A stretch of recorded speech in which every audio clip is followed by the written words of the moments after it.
Oh, scotché, quel contre! Bon appétit! 40-0, dernier manche. Je crois qu'après avoir vu ça, on peut mourir tranquille. Enfin, le plus tard possible, mais on peut. Tous les sports sont dans le Bisport avec Nassourdine Abdillah.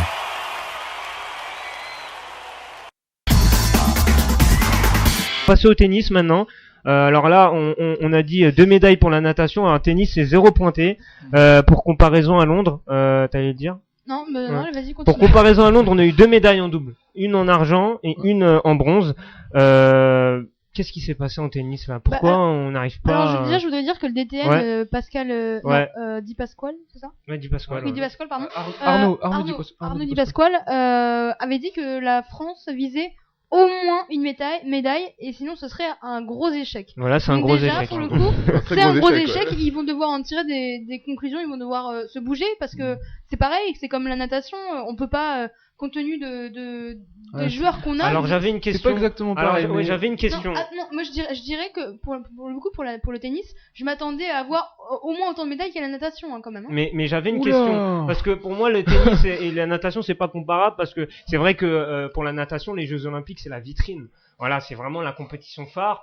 Là, le tennis, c'est pas pareil. On sait que les grands chelems, c'est important. On sait que la carrière perso, c'est important. Est-ce que nos tennisman qui sont allés à Rio avaient vraiment l'esprit olympique et est-ce qu'ils étaient vraiment impliqués dans ces Jeux Olympiques? Pour moi, oui. Quand tu vois Joël Fritzonga qui pleure à Londres parce que quand il a sa médaille de bronze, pour moi, c'est qu'il est content. Tu peux pas dire que sinon il viendrait pas, tout simplement.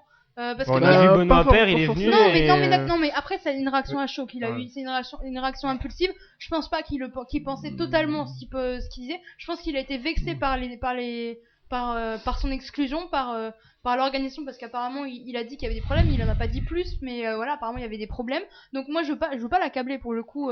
On sait pas ce qui s'est passé. On le saura sûrement pas.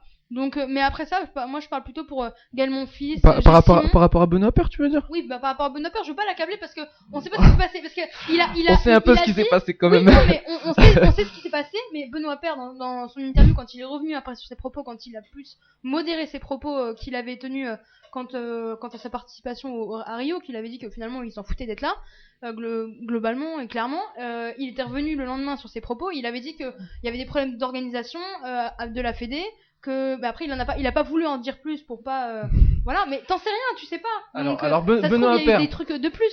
Alors Benoît Paire, moi de ce que j'ai entendu de Benoît Paire, alors on sait avec qui il est en couple en ce moment, Benoît Paire. Oui, il est arrivé au Club France. Il a vu qu'il y avait pas mal de règles de vie, qu'il y avait pas mal de contraintes par rapport aux horaires où il fallait rentrer, etc. Et lui, en fait, c'est un gars, il s'en fout de tout ça, enfin, il s'en bat les couilles de tout ça. Et lui, il est parti rejoindre sa nana, qui était à l'autre côté de Rio, parce qu'elle avait une putain de chambre d'hôtel. Voilà ce qui s'est passé avec Benoît Paire.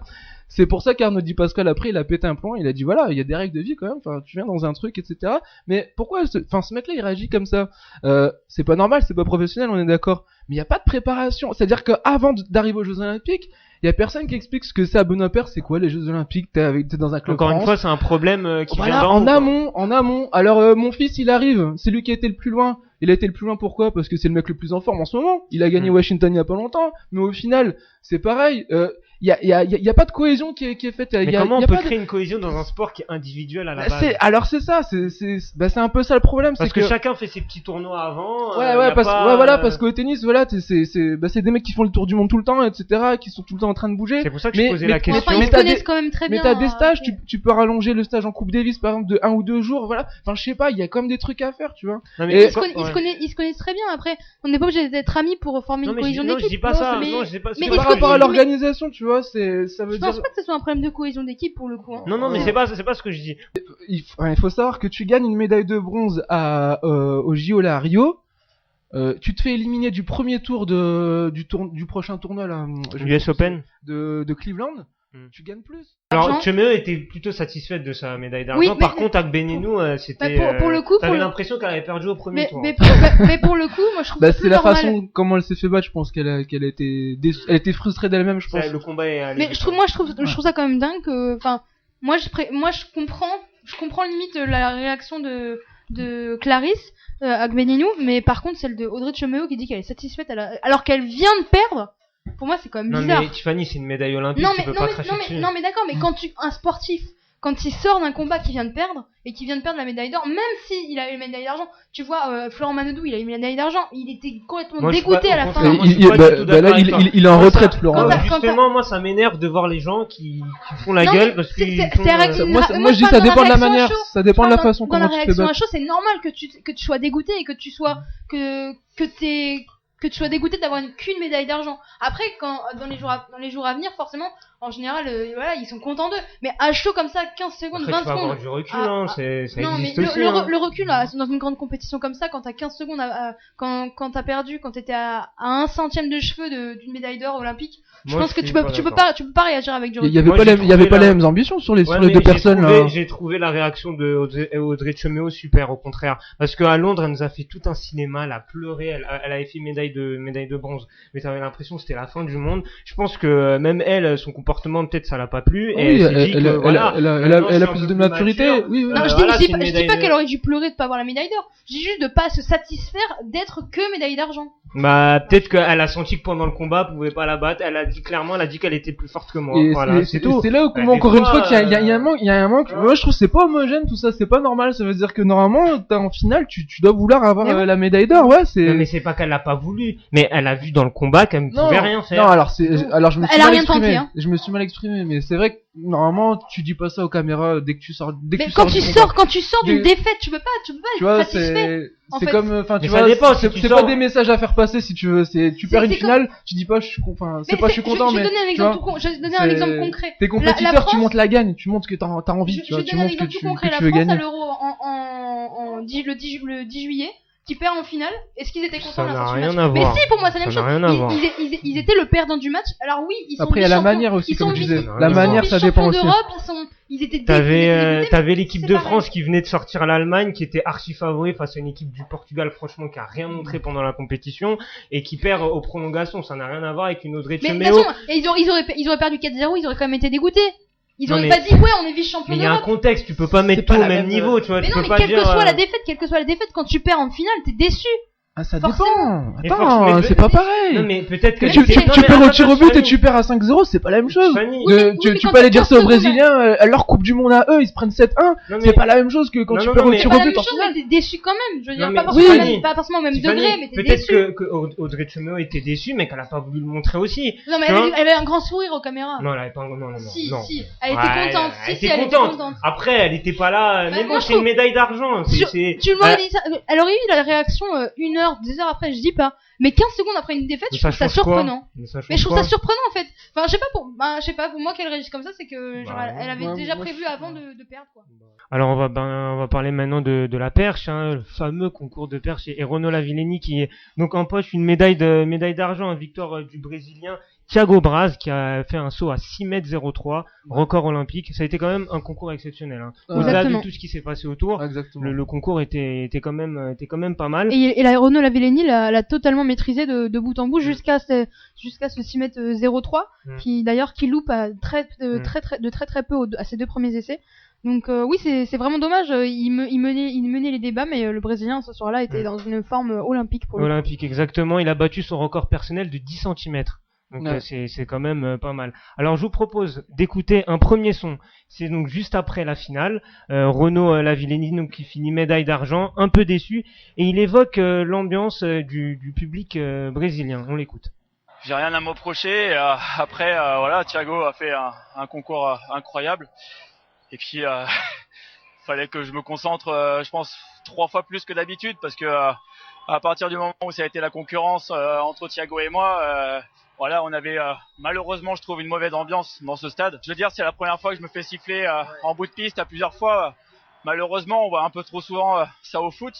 Et on était un petit peu à l'abri en athlée. Et voilà, donc j'espère juste qu'en 2024, on aura les Jeux à Paris et je lui rendrai sa monnaie de salaire.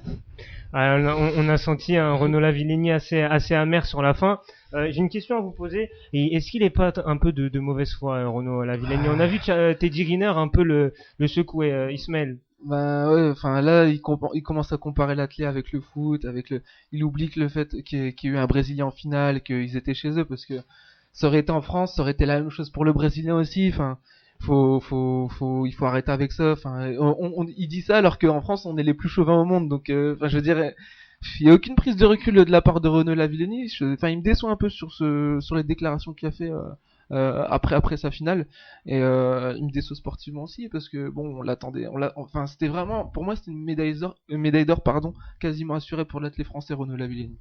C'était la seule. Tiffany, de mauvaise foi pour toi? Je suis pas du tout, mais alors complètement à l'opposé de Ismaël. Vas-y. Déjà, alors oui, certes, on est chauvin en France. Le problème, c'est que il a raison de comparer le foot à l'athlétisme parce que c'est deux choses totalement différentes. C'est vrai que au foot, les supporters ont l'habitude de siffler les adversaires. C'est traditionnel, on va dire. Ça se voit dans tous les stades de Ligue 1, de Ligue des Champions, de compétitions internationales. Mais en athlétisme, que ce soit en France, à l'étranger, même quand il y a un sportif local du pays qui performe, voilà, je dis pas que les Brésiliens ne doivent pas plus encourager Thiago à ce moment-là que Renaud Lavillenie. Je dis juste que le huer à ce point-là, ça n'est jamais, c'est ce qu'il dit, ça n'est jamais arrivé dans le stade d'athlétisme, même quand il était en concurrence avec un sportif local, et ben il a jamais été sifflé comme ça en fait. Et c'est vrai que c'est déstabilisant, je pense, pour lui, qu'il l'a jamais vécu de 1. Et c'est vrai qu'à la perche, il faut se concentrer. Du coup, ça l'a empêché, on va dire, ça lui a enlevé une partie de son énergie, en fait, au final, à la fin du concours. Je pense que ça a joué. Et plus on a avancé dans le concours, quand on l'a vu, voilà, à 6m03, quand Thiago l'a passé et pas Renaud Lavillenie, quand il tente 6m08, c'est une huée dans le stade. Et pour le coup, moi non plus, qui regarde souvent quand même, qui regarde tout le temps les JO, qui regarde souvent les grandes compétitions d'athlétisme, j'ai jamais vu un stade olympique siffler comme ça en athlétisme. Après, dans les autres sports, c'est autre chose. Mais en athlétisme, moi, j'ai jamais vu ça. Après, je veux dire, t'es un champion ou tu l'es pas, quoi. Si t'es capable de supporter la pression, normalement, mais il supporte la pression, y a pas de souci. T'as beau subir des huées, etc. Il devrait pas avoir de soucis. Je veux dire, Renaud Lavillenie, il est champion olympique. Je veux dire, champion olympique à Londres. Normalement, ça, il devrait pas avoir de soucis. À Londres, il y a pas eu la même chose parce qu'il y avait pas d'anglais qui arrivait à le titiller. Il y avait juste un Australien, mais je veux dire, Renaud Lavillenie aujourd'hui, c'est quelqu'un, on soit à la perche, c'est le numéro 1 dans le monde. Enfin, je veux dire, faut s'imposer au bout d'un moment. Voilà, il faut poser les couronnes sur la table et puis c'est tout. Enfin, je veux dire, il doit complètement mettre ça sur le côté et puis voilà, le foot, ça n'a absolument rien à voir. Ça n'a rien à voir. Il faut pas comparer le foot avec l'athlète. L'athlète, t'as 3 et 4. Je compare l'ambiance. L'athlétisme, t'as 3 ou 4 épreuves qui se passent en même temps. Le stade, il est hyper gigantesque. Là, c'est la première fois qu'il y a les Jeux Olympiques à Rio. Ils ont de la chance, ils ont un Brésilien qui performe, ben voilà, et c'est normal qu'ils encouragent. Oui, mais l'encourager, oui, huer l'adversaire, c'est une chose différente. Bah voilà, bah c'est tout. Bah c'est comme ça, c'est la finale des Jeux Olympiques. Non, mais on dit tu supportes la pression ou pas, voilà, c'est tout. Terminer cette émission, on va passer aux Jeux Paralympiques qui démarrent du 7 au 18 septembre. Avant de débattre et avant d'accueillir notre auditeur Omar, on va écouter le porte-drapeau de la délégation française pour ces Jeux Paralympiques, Mickaël Jérémiaz, tennisman champion paralympique en double en 2008. Et on va aussi écouter Charles Rozoy, qui était médaille d'or à Londres lors du 100 mètres papillon. Ils évoquent leur excitation à quelques jours de démarrer la compétition. C'est beaucoup de joie parce que je suis avec tous ces athlètes, tous ces garçons et ces filles qui, comme moi, depuis des années font des sacrifices, et pouvoir partager ça avec eux aujourd'hui, c'est quelque chose de vraiment très fort et très particulier. Aujourd'hui, j'y vais pour moi et je pense que j'ai plus de choses à prouver aux gens, et c'est vraiment pour moi, pour essayer de prendre un maximum du plaisir. Alors bien sûr, on n'y va pas pour cueillir les pâquerettes, on y va pour essayer de faire une médaille, mais je pense que tout le monde y va pour faire une médaille, donc le plaisir prime surtout. La petite touche bafoudée, j'aime bien. Alors, comme je l'ai dit précédemment, on va accueillir un auditeur, c'est Omar. Salut Omar. Salut l'équipe. Là, tu vas bien? Salut. Ça va, tranquille. Alors, on va parler de toi des Jeux Paralympiques, hein, toi-même handicapé. Comment tu sens la compétition? Est-ce que tu portes de l'intérêt à cette compétition, Omar? Écoute, très honnêtement, moi pas du tout. C'est-à-dire que je vais suivre un petit peu, regarder si la délégation française récupère pas une ou deux médailles, mais on t'entend mal, Omar. Je pense pas que je regarderai ou que je vais suivre plus près que ça. Tiffany, toi, qu'est-ce que tu penses des Paralympiques? Alors, moi, je suis d'accord avec Omar pour le coup. C'est vrai que cette compétition, alors, elle est bien pour les personnes qui sont en situation de handicap. C'est vrai que c'est important, ça leur donne un but, on va dire, parce que c'est vrai que il y en a qui sont devenus, ou il y en a qui sont nés handicapés, et c'est vrai que c'est un but dans une vie, quoi. Ça leur permet de peut-être penser à autre chose, etc. Après, c'est vrai que, bah, pareil, je regarderai peut-être les résumés des journées dans les journaux, etc. Mais de là à regarder les compétitions, non, c'est pas un intérêt. Pour moi, les JO sont finis depuis le 21 Puis en plus, août. faut ajouter certaines choses qui ne jouent pas en faveur des Jeux paralympiques, à savoir la situation actuelle au Brésil avec Dilma Rousseff, puisqu'en gros, la situation de chaos a fait qu'il y a eu des subventions qui ont été retirées aux Jeux paralympiques, et ça donne une situation paradoxale où, par exemple, pour les Jeux paralympiques, il va être plus compliqué de se déplacer au sein du Brésil pour les athlètes que pour les Jeux olympiques normaux. Alors que normalement, pour des personnes handicapées, il devrait être mis en place des choses plus simples, plus exactement. performants justement en termes de transport et d'accessibilité. Du fait que ce soit pratique pour les athlètes. Ouais, c'est vrai que c'est un peu compliqué. Tu parlais des résumés de la journée, mais cette année, normalement, les Brésiliens ont prévu de faire plus de 100 heures de broadcast des Jeux paralympiques redistribués à chaque diffuseur de chaque pays. Et je crois que France 2 et France 4 vont se partager maximum 1h30 de programme par jour. C'est exactement ça, ouais. Quand on voit clairement la médiatisation qui est bien moindre du côté des Jeux paralympiques, avec le dispositif pour les JO du groupe France Télévisions qui avait l'antenne quasiment 23 heures sur 24. Mais c'est vrai qu'avec 3 chaînes, France O, France 2, France 3, même 4 avec France 4. Donc c'est bien moins des importances. Après, c'est vrai que le problème, c'est que ça fonctionne toujours pareil. Les médias, ils ont besoin d'audience pour que ça marche. Et globalement, ils savent très bien que ça va pas marcher aussi bien que les JO. Donc, ils peuvent pas mettre un dispositif comme ils l'ont fait pour les JO. Ismaël. Alors que justement, pour continuer sur le côté paradoxal, comme le disait Omar, les gens qui regardent, qui suivent les Jeux paralympiques ont besoin vraiment d'explications et de pédagogie à ce niveau-là, parce que t'as des épreuves, par exemple, tu prends l'exemple du sprint, t'as le sprinter qui suit un guide derrière, est-ce qu'il s'entraîne avec, comment que ça se passe, comment les handicaps sont choisis dans chaque sport, etc. Faut expliquer tout ça aux gens, et on a besoin de plus d'heures de diffusion justement pour pouvoir expliquer, pour pouvoir prendre le temps d'expliquer où s'entraînent-ils, comment ils sont sélectionnés. Enfin, voilà, on sait qu'aujourd'hui il y a une délégation de 140, 150 sports paralympiques qui partent. D'où ils viennent, on ne sait pas si, comme disait Tiffany, ce sont des handicapés malheureusement de naissance ou par accident. Donc voilà, il y a pas mal de choses qu'on ne sait pas, on a besoin de plus d'explications et c'est moins diffusé. Donc forcément, les gens, ils s'intéressent pas et parfois même certaines personnes ne savent même pas que ça existe. Et pour démarrer l'émission, comme d'habitude, un point sur le sport seine-et-marnais. Et pour l'occasion, on va interviewer Cédric Guillosso, le président donc du club de foot de Melun. Nous, nos objectifs sont moyennement modestes. Aujourd'hui, nous avons 2 clubs au-dessus de notre tête. Sénart-Moissy qui est en CFA2 et Lemay qui est en DH. D'accord, au niveau des seniors. Nous, aujourd'hui, petit à petit, avec le travail qui a été fait sur notre école de foot, depuis les 5 dernières saisons, on va dire, on arrive à se positionner hautement à ce niveau-là. Donc nous, on veut persévérer le travail effectué dans notre école de foot. Et maintenant, notre objectif, c'est de faire progresser nos équipes de jeunes. Nos équipes de jeunes sont toutes en Ligue de Paris, malheureusement en plus bas niveau de Ligue de Paris. Donc on souhaiterait faire évoluer ces équipes de jeunes pour récupérer nos fruits en les incluant dans notre équipe première dans les années futures. Parce que aujourd'hui, si on fait le tour de notre équipe première, peu d'enfants, peu de joueurs ou un cursus meluné, tout simplement. Notre équipe senior aujourd'hui est composée d'un entraîneur, Shaib Daoud, qui nous a rejoint cette année. Notre équipe 2 est composée également d'un entraîneur, Adel Labidi, qui est également responsable de notre école de foot. Et l'équipe 3 est gérée par son frère, Rafik Labidi. Donc nous avons 3 équipes seniors. Moi, je souhaitais impérativement cette année de faire un groupe senior. Voilà. Dans le passé, il y avait un petit peu l'équipe première d'un côté et les 2 autres équipes de l'autre. Moi, cette année, non, c'est un seul groupe. Je voulais absolument que l'équipe 3 ait autant de considération que l'équipe 1. Voilà. Moi, je veux que aujourd'hui, le FC Melun redevienne une force. Voilà. une force. Faut qu'on redevienne une grande famille, tout simplement. Il faut oublier personne. Du coup, ils font plus d'entraînement ensemble, ils font peut-être des stages. Alors aujourd'hui, notre mode de fonctionnement, c'est l'équipe première qui s'entraîne le mardi et le jeudi, voilà, avec un groupe très élargi, 40 joueurs.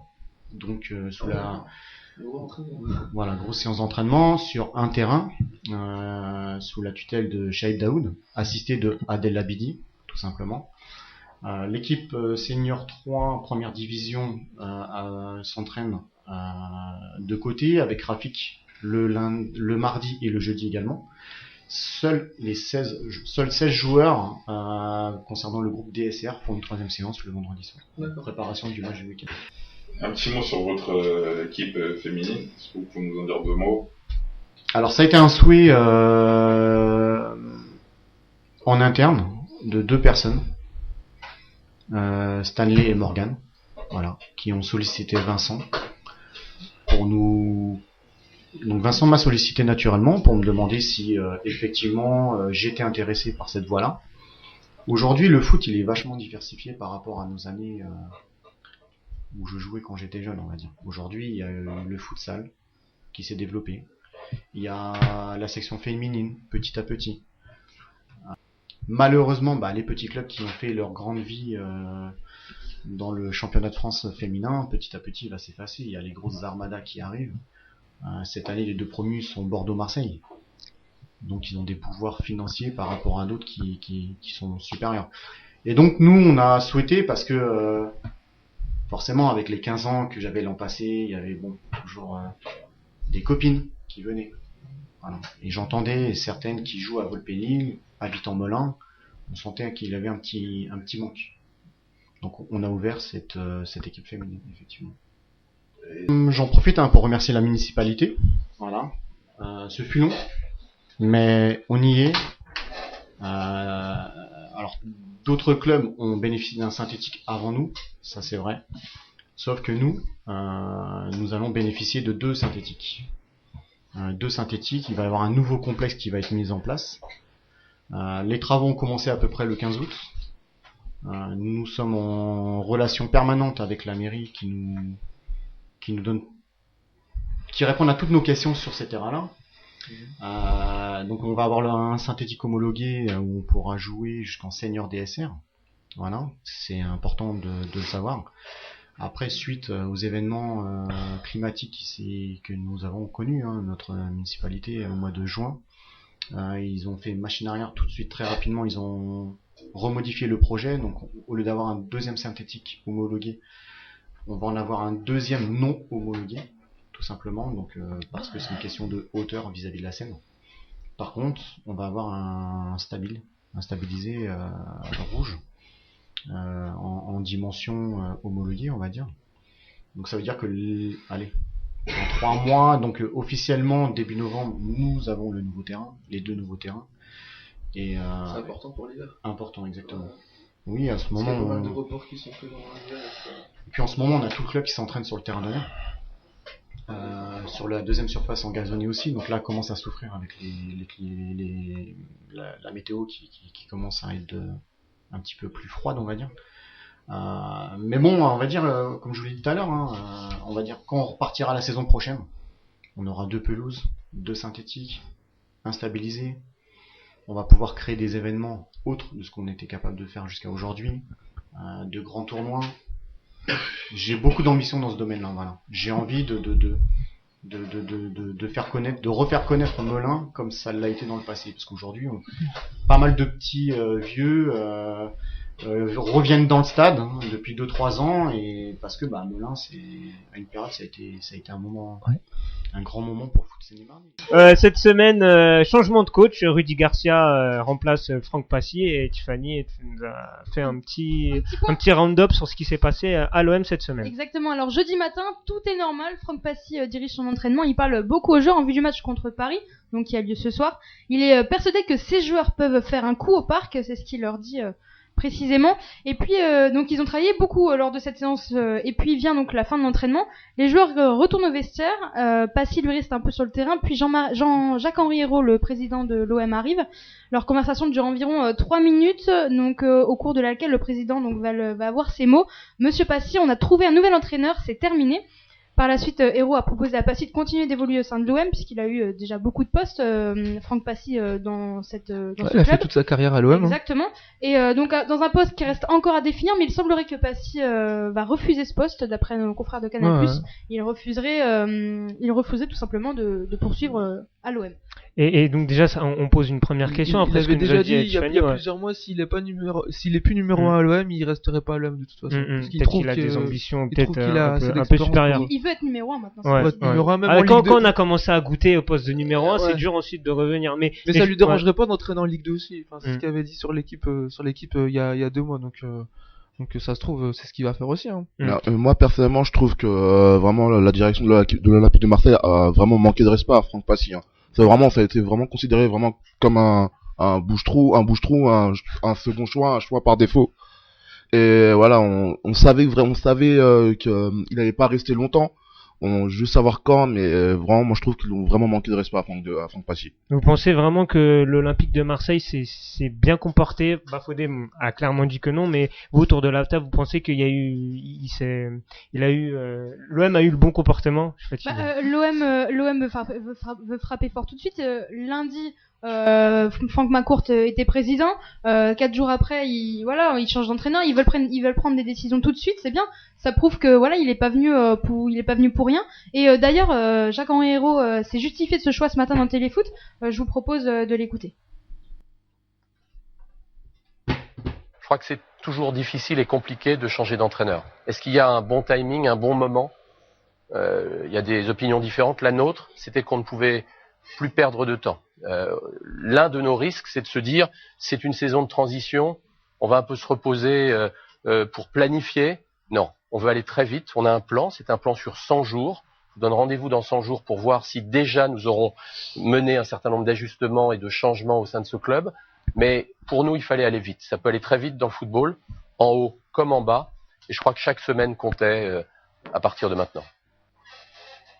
Oui, donc moi, pour en revenir au comportement de l'Olympique de Marseille, ça me choque pas tellement du fait que déjà en fin de saison dernière, on savait très bien pertinemment que Franck Passy ne serait pas, il était incertain au poste, c'était pas sûr qu'il reprenne la saison avec l'OM.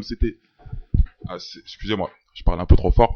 Donc c'était pas sûr qu'il reprenne la place en début de saison avec l'Olympique de Marseille. C'est déjà étonnant, oui, on s'attendait pas du tout à ce qu'il soit on s'attendait pas, comme le dit Tiffany, à ce qu'il soit de retour à la reprise. Donc le fait qu'il soit limogé 9 journées après le début du championnat, c'est la direction de l'OM qui a tardé à Tiffany. Mais c'est comme le dit Hérault dans le son.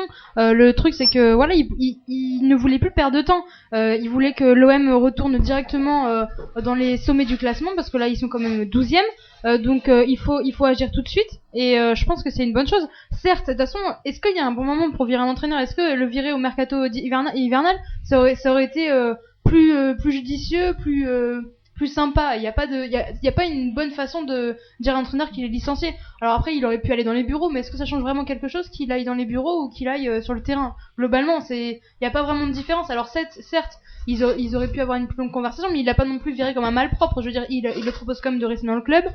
Il l'a reconnu encore sur le plateau de Téléfoot ce matin, ses qualités, son engagement vers l'OM, il l'a remercié. Mais ça, c'est un peu hypocrite de sa part, quoi. Tu peux virer un entraîneur bien pire. Moi je pense notamment à Comboiré, excuse-moi, au PSG vous avez c'est la même chose, hein. Non, au final c'est la même chose, hein. Sur la forme c'était quand même moins et puis Comboiré, ils l'ont laissé finir la saison, il me semble. Non, ils l'ont viré à la trêve. Mais là pour moi c'est encore pire, parce que il était en train de préparer un match. Vous vous rendez compte quand même, il prépare un match et en plein milieu de la semaine on lui dit monsieur t'es gentil, mais le Classico non, finalement tu vas pas le faire. C'est pas la première fois que ça se passe comme ça. Oui, non, mais d'accord, mais elle faisait le comparatif avec Comboiré. Moi je trouve que quand même au niveau de Comboiré, c'était pendant la trêve hivernale, donc du coup il y a eu quand même pas mal de temps pour préparer la réponse. 3 jours avant, on lui disait qu'il y avait qui resterait 3 jours avant, alors que 3 jours après il était plus sur le banc. Bon, après, ça, c'est le foot, ça. Passy, lui, savait qu'un jour ça allait venir. Mais il s'attendait peut-être pas à être viré. peut-être Il s'attendait pas, peut-être à être viré peut-être pendant une trêve internationale. Je pense qu'il devait s'en douter qu'il allait se faire virer. Ça, je pense qu'il allait s'en douter. Pas à ce moment-là. Je pense voilà, pas à ce moment-là. C'est juste à trop 3 tôt. jours d'un classico. Parce que c'est vrai qu'il y a une trêve internationale il y a pas longtemps. Le mercato hivernal, au final, c'est pas dans très longtemps non plus. C'est dans un mois où il va encore avoir une trêve internationale avant le mercato de cet hiver. Voilà, il y avait d'autres moyens. Après, Franck McCourt, il a pris la décision d'appeler directement Rudy Garcia et de dire voilà, qu'est-ce que tu penses de l'OM, etc. À ce qui paraît, Rudy Garcia lui aurait dit ouais, j'ai envie de gagner la Ligue des Champions. Je n'y crois pas une seule seconde. Je n'y crois pas une seule seconde venant de Rudy Garcia. Alors là, c'est ce qu'a dit Rudy Garcia, c'est la première phrase qu'il est rentré quand il a été dans le bureau de McCourt, puisque Momo, il est mort de rire. Je connais un peu le personnage et Hérault l'a confirmé ce matin dans Téléfoot. Il était là et il a affirmé que c'était la première phrase de Rudy Garcia dans le bureau de McCourt. Ali, Mohamed, tu vas nous parler d'une affaire qui a éclaté cette semaine. C'est l'affaire Football Leaks et pas mal de joueurs, notamment de l'écurie Mendes, qui seraient concernés. Oui, en effet, Nassourdine. Donc vendredi soir, on a appris donc par nos confrères de Mediapart que plusieurs joueurs majeurs du football mondial ont été épinglés donc dans une affaire d'évasion fiscale, donc sous l'égide de Jorge Mendes, donc le célèbre agent portugais qui a mis en place ni plus ni moins qu'un montage financier impressionnant pour d'évasion offshore, si vous voulez, donc d'ampleur inédite. Pour dissimuler de l'argent, donc de l'argent, quand je dis de l'argent, c'est vraiment une bagatelle, une somme colossale, à peu près de 200 millions d'euros, on parle. Et 150 millions pour le seul, dont 150 millions pour le seul Cristiano Ronaldo. Donc par des montages financiers, ils ont réussi avec des comptes à contourner, l'étranger, avec des comptes à l'étranger, aux îles Panama en Suisse, aux îles Vierges britanniques, Panama.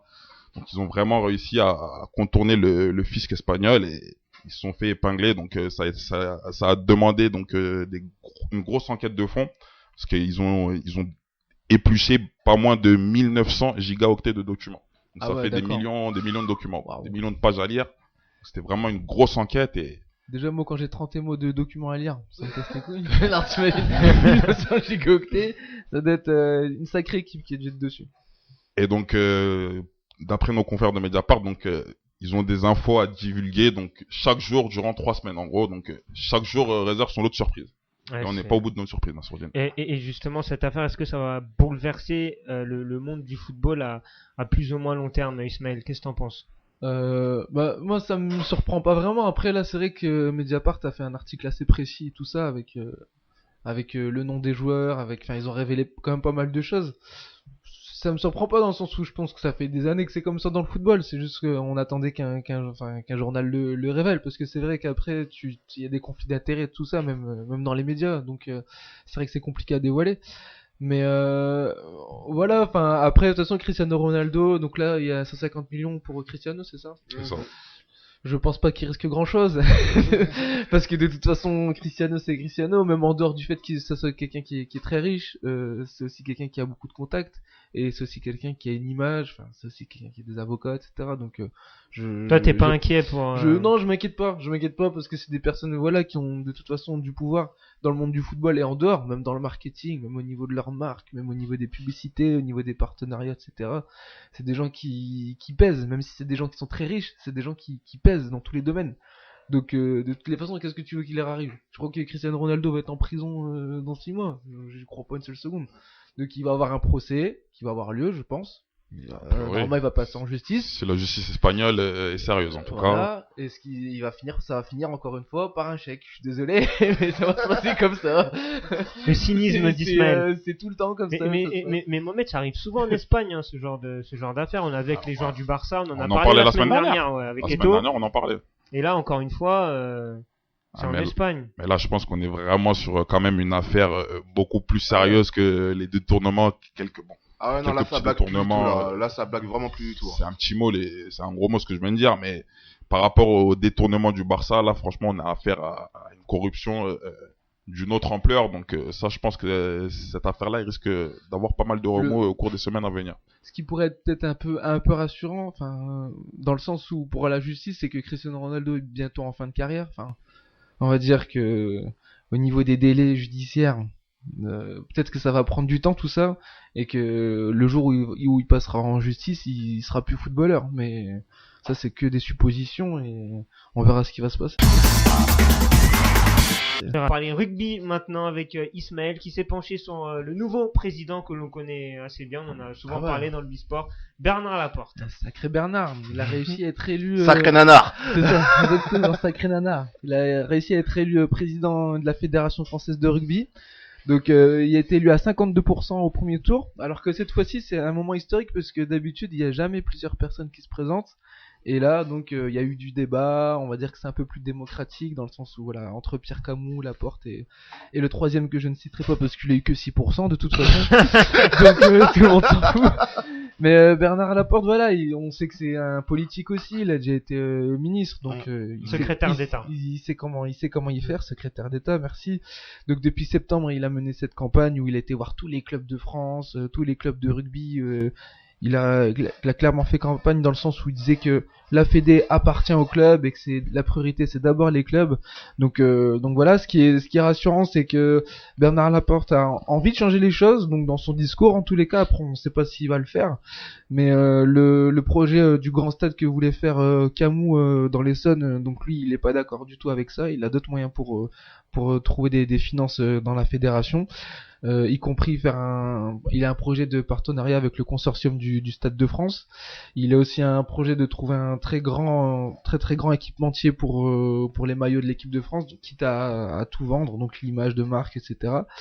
Donc voilà, il y a plusieurs possibilités pour Bernard Laporte. Il y a plusieurs idées. Il veut aussi ouvrir clairement les joueurs sélectionnables en équipe de France pour favoriser le football amateur aussi. Ah, le rugby. Ouais, voilà, dans le rugby, ouais.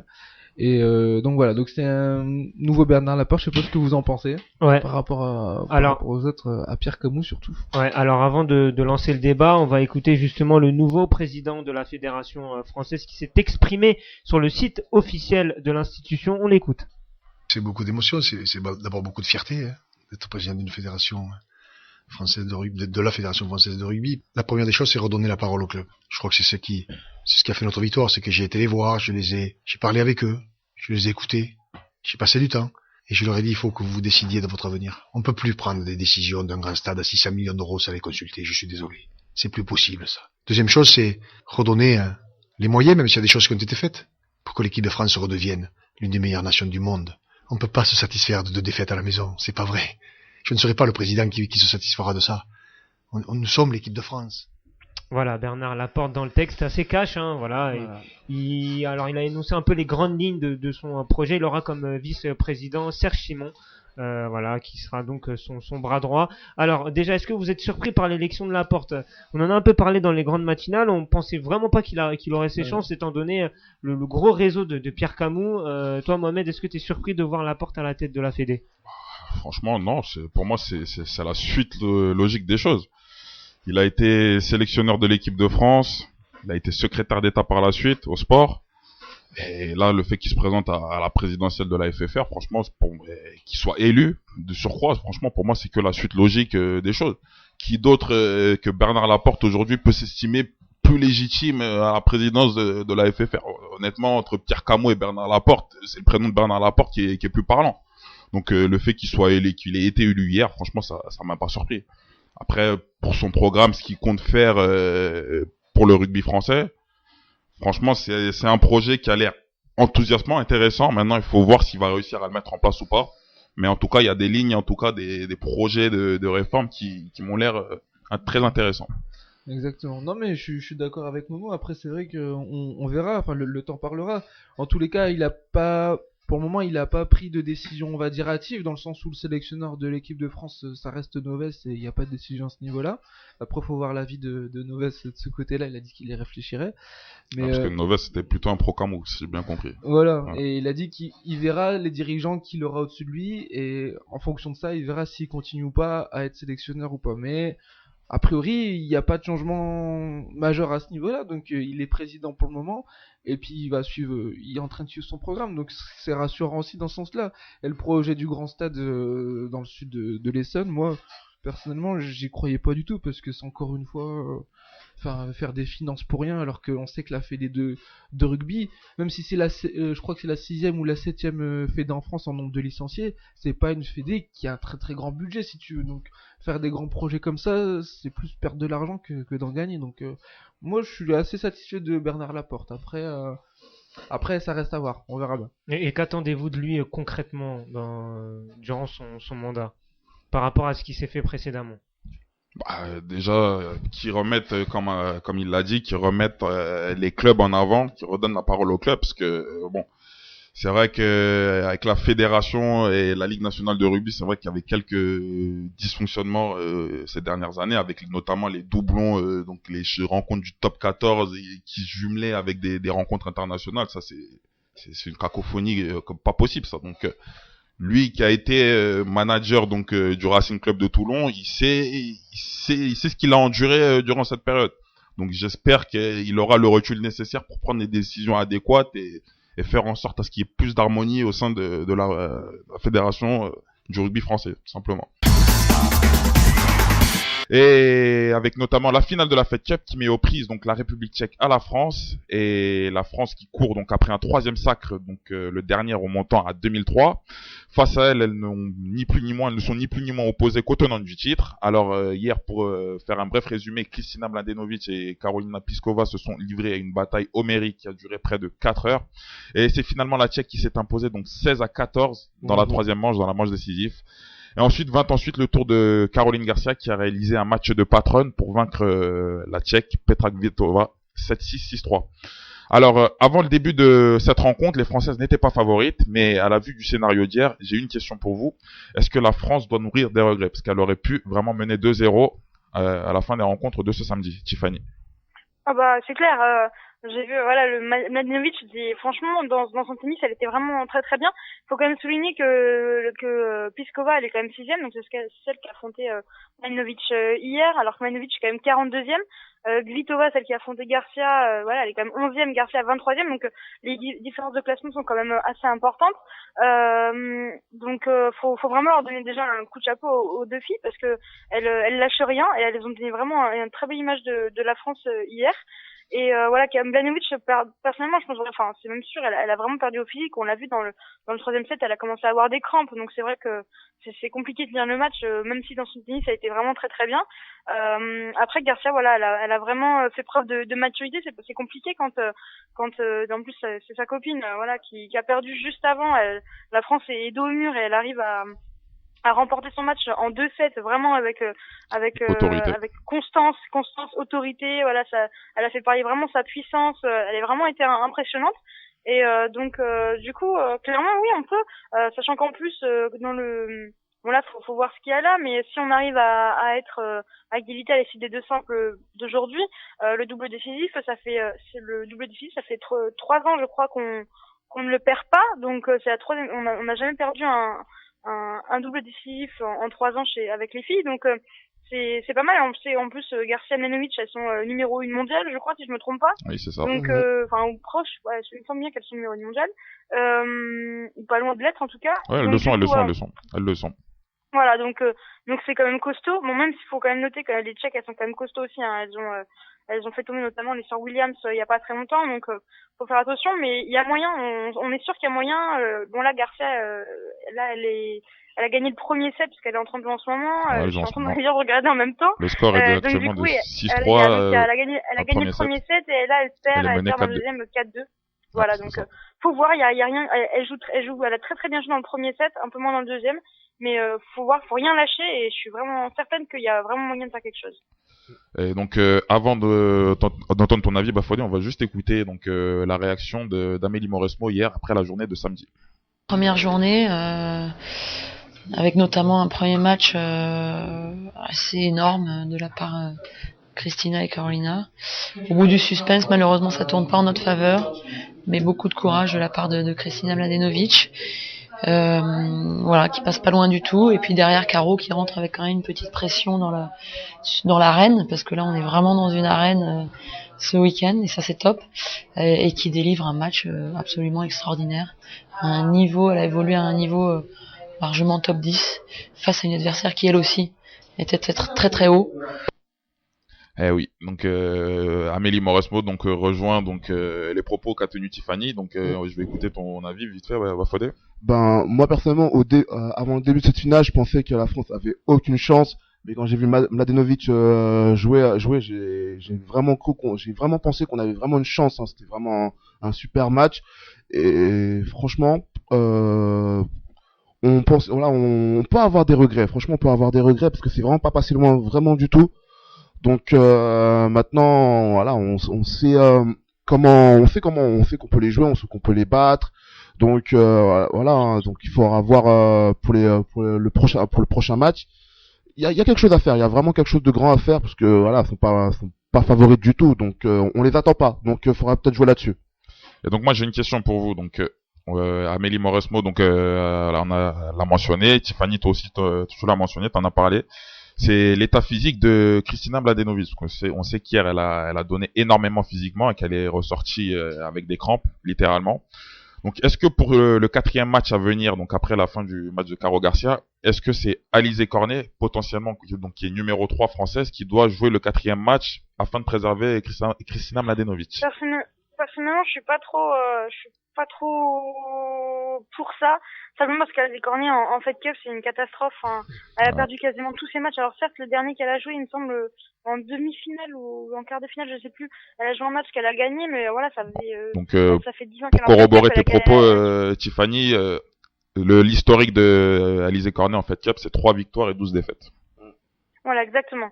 Comme on va passer au tennis avec toi Ismaël, et tu vas nous parler de Yannick Noah qui s'occupe des filles maintenant. Ouais, il s'occupe maintenant des filles après sa très belle performance avec l'équipe de France masculine hein, contre la Croatie qu'on a suivi, même si ça s'est joué à peu de choses en demi-finale de la Coupe Davis. Donc voilà, donc Yannick Noah est maintenant à la tête de l'équipe féminine de tennis. Il y a eu beaucoup de noms qui ont circulé juste avant. Il y avait Marie Pierce notamment qu'on entendait, etc., qui ont circulé au sein de la Fédé. Mais en fait, c'est les filles hein, elles-mêmes, c'est les joueuses qui ont demandé d'avoir Yannick Noah parce qu'après l'annonce un peu précipitée d'Amélie Mauresmo, hein, comme quoi qu'elle était enceinte, c'est vrai que ils ont essayé de chercher, on va dire, un CV équivalent, comme dirait Mladenovic. Et à CV équivalent dans le tennis français, il n'y en a pas 40. Mauresmo, et là en ce moment il y avait Yannick Noah aussi qui était disponible. Au niveau du calendrier, ça chamboule pas grand chose. Parce que au final, là quand il sera par exemple à l'Open d'Australie, les filles seront là à l'avance par rapport aux garçons, puisqu'après les garçons vont faire leur premier tour au Japon, à Tokyo. Donc ça les perturbe pas trop au niveau du calendrier, ça arrange tout le monde. Et puis finalement, je pense que c'est la meilleure personne puisque c'est les joueuses qui l'ont décidé. Donc à partir de ce moment-là, il est tout à fait crédible et voilà, il a tout à fait sa place quoi. Donc c'est une bonne nouvelle, je trouve. Alors, vous autour de la table, alors que Bafodé prend son petit café tranquillement, pépère, est-ce que vous pensez que c'est le poste de trop pour Yannick Noah ou vous êtes comme Ismaël, vous pensez que c'est une bonne idée, Mohamed? Ouais, c'est la moins mauvaise des idées. Ouais, c'est la moins mauvaise des idées, donc des bonnes idées, bref. La double casquette, on sait qu'il l'a déjà portée en 97. En 97, il a déjà porté cette double casquette, donc d'entraîneur de Coupe Davis et de Fed Cup. Dès son intronisation donc dans l'équipe de Fed Cup, il a été victorieux avec la génération Marie Pierce, Nathalie Tauziat, Sandrine Tessieux. Et il y avait aussi Guy Forget, il me semble qu'il l'a fait au début des années 2000. Ouais, c'est en 2003, Guy Forget. Donc ça a été le premier, donc Yannick Noah. Donc ouais. Franchement, c'est une bonne idée, parce que, comme l'a dit Ismaël, dans la shortlist, il y avait Marie Pierce, entre autres. Mais Marie Pierce, elle a une expérience en tant qu'entraîneur qui est néant. Elle a jamais entraîné. Il y avait Fabrice Santoro aussi qui était pour parler. Donc, Fabrice Santoro a donné quelques conseils à Dimitrov. Lui aussi, il a jamais entraîné. On sait que il y avait Rousseau aussi, il me semble. Qui était dans la liste. Ça, je sais pas, ça. Ouais. Et donc voilà, donc on sait que dans un passé récent, on a vu que les jeunes entraîneurs qui sont venus à la tête de la Fed Cup, donc là je pense à Nicolas Escudé particulièrement, ça s'est pas très bien passé, il n'arrivait pas à mettre ses joueurs en confiance, donc là il faut trouver quelqu'un de chevronné qui sache requinquer ses troupes et qui de mieux que Noah pour succéder à Mauresmo. Franchement, c'est Mais une décision logique. je vous sens assez optimiste, mais c'est vrai qu'il l'a déjà fait en 97, mais c'était à 20 ans. Là, le tennis mondial a quand même changé. Le temps passe vite. Ouais, c'est ça. Mais est-ce que justement, il va pas un peu s'éparpiller en étant à la fois chez les garçons et chez les filles, quoi? Bah, le truc, c'est que les filles, déjà, Caroline Garcia et Mladenovic, elles voulaient arrêter en fait la Fed Cup parce qu'elles trouvaient que ça leur prenait trop d'énergie dans le calendrier, dans la saison, et que cette année, comme elles commencent à être tête de série, on va dire les deux, numéro 23 Caroline Garcia par exemple, elles pensaient au calendrier WTA et à sacrifier la Fed Cup parce que ça leur prenait trop de matchs. Et du coup, elles se sont dit, s'il n'y a pas Yannick Noah, en gros, nous, on joue pas la Fed Cup. Donc, si tu veux, c'est un choix complètement des joueuses qui est pas si bête que ça. Et je pense pas que Yannick Noah sera perturbé par les garçons et les filles, etc. Parce que au niveau du calendrier, comme je disais, ça change rien. Et je vois pas trop pourquoi ça va le perturber, quoi. C'est encore mieux. Pour te contredire rapidement, pour Caroline Garcia, elle est toujours en stand-by. Elle compte toujours se concentrer sur sa carrière en solo, au détriment de la Fed Cup. Après, est-ce que Yannick Noah va réussir à la faire retourner de situation? C'était pareil pour Mladenovic aussi. Non, Mladenovic, elle était moins convaincue. Elle était sur la tangente. On savait pas trop si elle était partante ou pas. Pourtant, c'est elle qui a annoncé ça en conférence de presse. Sa décision, c'était Noah ou rien. Si Noah n'est pas là, oui, moi aussi, je fais comme Caroline Garcia et je me mets en retrait de l'équipe de France de Fed Cup. Ghislain. Ouais, le basket. Alors, ça va te faire plaisir. Là, il était un peu bougon. Là, on va parler de basket.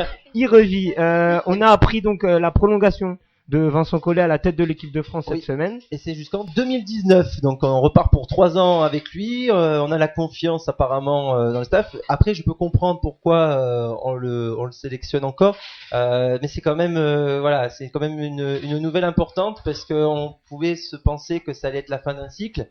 Et apparemment, Vincent Collet veut poursuivre sa carrière. Et apparemment, c'est ce que lui dit, il voudrait se consacrer uniquement à l'équipe de France. Mais la fédération lui a quand même autorisé de prendre un club s'il voulait. Voilà, Il y avait d'autres noms qui tournaient pour prendre la place de Vincent Collet, ou c'était vraiment le seul candidat Alors ça a été apparemment le seul candidat. Personne ne veut entraîner l'équipe de France, c'est terrible. Je vais vous expliquer pourquoi. Parce qu'en fait, il n'y a aucun entraîneur qui joue comme entraîneur dans une sélection, dans un club européen. Il n'y a aucun entraîneur français actuellement. Et c'est ça, par exemple au foot on a Arsène Wenger qui est là. Et c'est ça qui manque encore. Ouais. Et le seul qui a cette expérience là, c'est Vincent Collet. Donc c'est pour ça qu'ils ont choisi à l'unanimité. Donc en fait, ce que tu nous expliques, c'est un peu un choix par défaut, quoi. Donc alors je pense qu'après il est quand même très fort, on peut pas dire que c'est un choix par défaut. Pascal Donadieu a été nommé comme adjoint. Là, ça a été dans la semaine, on l'a su aussi. Donc peut-être. Il est toujours coach de Nanterre ou c'est fini Alors là, je peux plus te dire. Je sais pas si. Il me semble que si.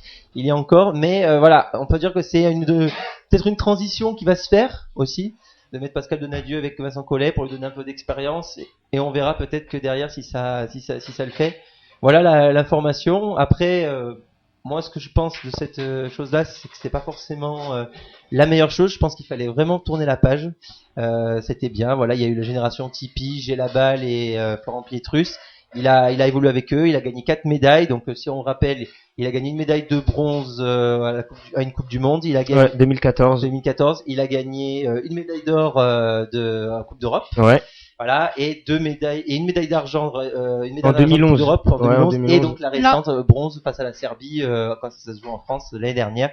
Donc voilà, c'est quand même un beau palmarès. Et pourtant, il fallait tourner la page. Voilà, il faut tourner la page parce qu'en plus, ils ont annoncé que si ils se qualifient pour les JO de 2020, il resterait encore une année supplémentaire pour les jouer. Alors moi, je trouve que c'est un peu trop exagéré. Enfin, en même temps, si on n'a pas mieux, est-ce qu'il faut changer pour changer? C'est débile. Enfin, si c'est pour avoir moins bien ou équivalent, autant rester avec Vincent Collet. Il a l'expérience, il connaît très bien les joueurs. Je vois pas pourquoi est-ce qu'on devrait changer pour changer. C'est pas parce que on a perdu tôt dans le tournoi qu'il faut changer. Moi, je pense trouve qu'il ça vaut un mieux- peu il vaut mieux- facile. Il vaut mieux repartir, je pense, sur de nouvelles bases, quitte à ce qu'on fasse peut-être au début des erreurs, etc. Mais je pense que Vincent Collet, il a montré ses limites. Alors, regardez, à Strasbourg, il a montré ses limites. Il a jamais réussi à gagner avec C'est Strasbourg. terrible, hein. Voilà. 3 finales Et là- perdues de suite. Et là, C'est aussi un mauvais coup de bol, hein, quand même. Et là- Enfin, Ah, 3 finales. Voilà, 3 fois de suite, je pense pas que ce soit de la manque de réussite. Je pense qu'il y a quelque chose qui va Oui, il y a pas un peut-être dans son à management. l'Euro, on attendait l'or. À l'Euro, on attendait l'or en France. Et il n'a pas été capable. Et surtout les Jeux Olympiques. C'est on a été- c'est les équipes aussi Il a mal qui. géré- C'est l'équipe, non. c'est son équipe, c'est pas que Et lui, on faut l'avait arrêter. dit, hein. on l'avait dit dans nos émissions de l'histoire, il avait mal géré, il a voulu jouer trop sur ses joueurs, voilà, que fétiches. Et il y a eu une polémique autour d'Evan Fournier aussi, Oui, qui voilà, l'a pas c'est ça. appelé aux Jeux Olympiques. Hein. Et oui, voilà, et là maintenant, apparemment, il veut se racheter en disant qu'il veut le récupérer, et j'ai peur que ça crée aussi des petites embrouilles. Je pense qu'il a fait, voilà, il a fait ses choix, on peut le respecter, il a fait jouer les joueurs qu'il aimait. Il y en a qui ont été frustrés de pas jouer, ce qui a peut-être plombé un collectif qui aurait pu être plus costaud, je pense, à mon goût. On aurait pu avoir une équipe beaucoup plus redoutable sur le papier si on avait fait tourner correctement l'équipe de France. Malheureusement, je trouvais que Vincent Collet jouait trop avec ceux qu'il avait confiance. Bon, d'accord, tu disais que tu veux le changer. Ok, mais tu mets qui à la place? Bah, comme l'a dit Ghislain, c'est vrai qu'il n'y a pas, il y a Voilà, pas c'est ça le énormément problème. de choix. C'est que s'il n'y a pas de choix, et ben tu fais avec ce quota. Voilà. Et justement, cette équipe de France, on va se concentrer maintenant sur les joueurs. Que attendre de cette équipe de France? Qu'elle soit compétitive, il y a un Euro là qui va se dérouler en 2017.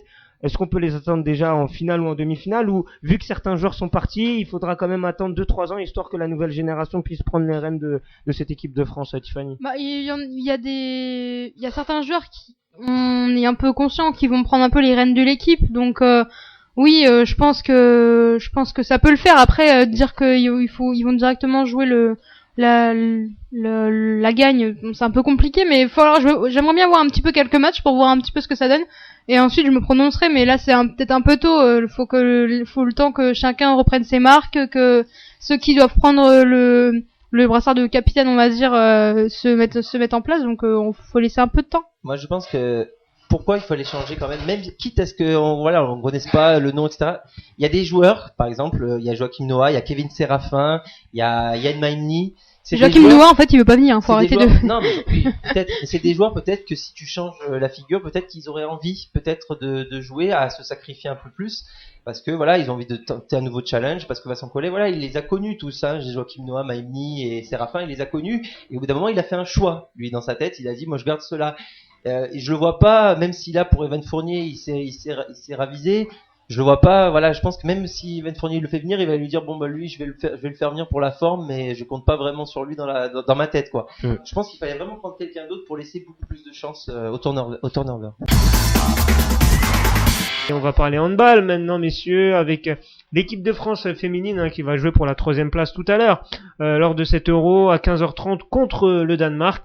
Les Bleus qui ont malheureusement perdu en demi-finale face à la Norvège 20-16. D'abord, avant d'avoir votre avis sur le match à venir face au Danemark, est-ce que on peut considérer que la compétition des Bleus est réussie avec cette défaite en demi-finale, Mohamed? Réussi, ouais, parce qu'elles ont atteint le dernier carré, mais pour parachever donc cette belle compétition, ce serait bien qu'elles obtiennent une breloque européenne pour vraiment comment dire, pour parachever donc l'œuvre qu'elles ont entamée donc au cours des Jeux Olympiques, où elles ont réussi à atteindre la finale et finir médaillées d'argent. Donc pour parachever cette belle année qu'elles ont vécue, obtenir une breloque européenne, donc une médaille européenne, chose qu'elles n'ont pas réalisée depuis 2006, ce serait vraiment une belle chose. Bafodé, sur le parcours de l'équipe de France. Alors, dans les chroniques sport, t'étais très ambitieux pour cette équipe de France. J'étais très ambitieux, voilà, surtout qu'on avait fait de bons JO, donc voilà, surtout que moi, ce qui m'avait un peu énervé, c'est au début de la compétition, quand elle disait que elles n'avaient pas d'objectif particulier. Moi, je trouvais ça dommage parce que elles avaient l'équipe pour aller jusqu'au bout. Bon, malheureusement, ce sera que les demi-finales. Mais en tout cas, il faudra bien terminer la compétition avec, là, justement, une médaille de bronze. Ça le fait toujours. Et ça fait bien terminer la compétition. Ouais, effectivement, on voit que cette équipe de France, bon, elles avaient pas de réelles ambitions, c'est ce qu'elles disaient, mais est-ce qu'elles le pensaient vraiment? Bah, après, c'est ça le truc. Voilà, je pense, vu que c'est des sportifs de haut niveau, je pense que, voilà, elles le disaient dans les médias. Mais je pense que intérieurement, elle voulait aller au bout et elle voulait jusqu'au titre, quoi. Donc malheureusement. Donc pour toi, il y a de la déception, c'est pas un parcours achevé. Non, c'est un très bon parcours. Mais voilà, dans une compétition, il y a pas tout seul, on n'est pas tout seul. Il y a forcément d'autres équipes qui veulent aussi la remporter. Et bon, c'est dommage parce que il y avait moyen de faire quelque chose. Mais bon, lors de la demi-finale, ils ont fait un bon match, mais on n'a pas été autant réaliste que lors des matchs précédents. Et comment voyez-vous la suite pour cette équipe de France? Est-ce qu'elle a les moyens de gagner un titre majeur dans les années à venir, Mohamed? Ouais, toujours sous la houlette de Olivier Crumbles, ouais, je pense qu'elles ont une réelle chance.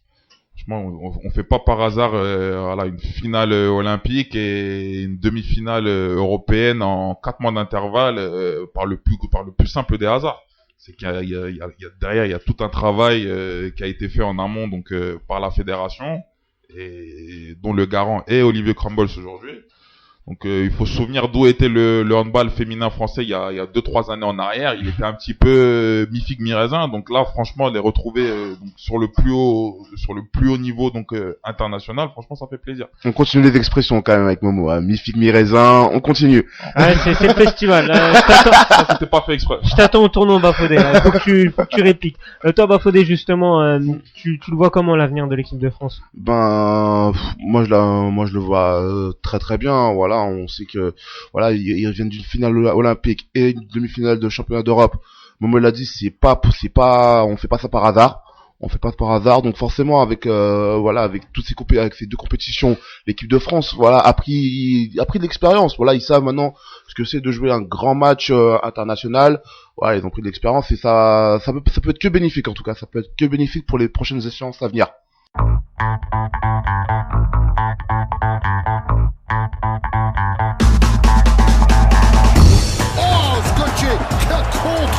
Bon appétit.